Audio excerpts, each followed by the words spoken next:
అందరికీ నమస్కారం. నేను మాట్లాడవలసి వస్తుందని అనుకోలేదు.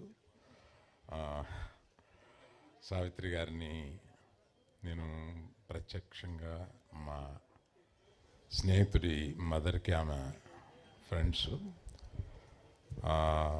వారింటికి వచ్చినప్పుడు అక్కడ నా స్నేహితుడి కోసం నేను ఉన్నప్పుడు వారిని ఒకసారి కలిశాను. అంతే, నేను చూడడం ఆవిడ్ని. నేను ఇండస్ట్రీకి వచ్చేటప్పటికే ఆమె రిటైర్ అయ్యి ఆ స్టేజ్లో ఉన్నారు. కాకపోతే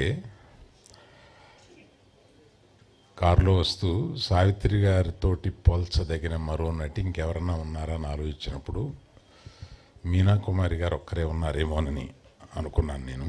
అది వచ్చి మన తనికెళ్ళ భరణితోటి వారితోటి పోల్చగలిగిన వాళ్ళు ఒక్క మీనా కుమారి కదా అన్నాను. తప్పండి అన్నారు ఆయన. అదేంటండి అన్నాను. ఈమె హాస్యం కూడా చేయగలరు, మీనా కుమారి హాస్యం చేయలేరు, హాస్యం చేసిన వాళ్ళే పూర్తి నటినట్లు అవ్వగలరు అని ఆయన చెప్పినప్పుడు, సారీ సార్ అది మీరు పర్సనల్గా చెప్పినా కూడా నేను కోట్ చేయాల్సి వచ్చింది.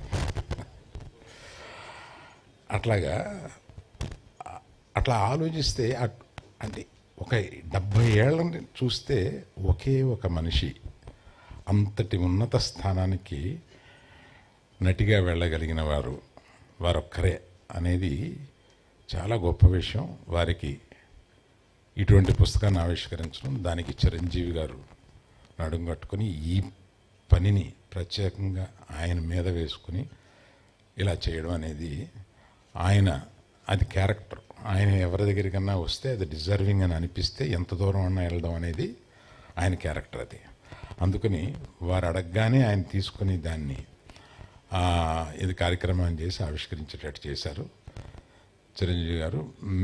అందరికన్నా మీ గురించి నాకు తెలుసు కనుక సురేఖ తర్వాత నాకైతే ఆశ్చర్యంగా లేదు.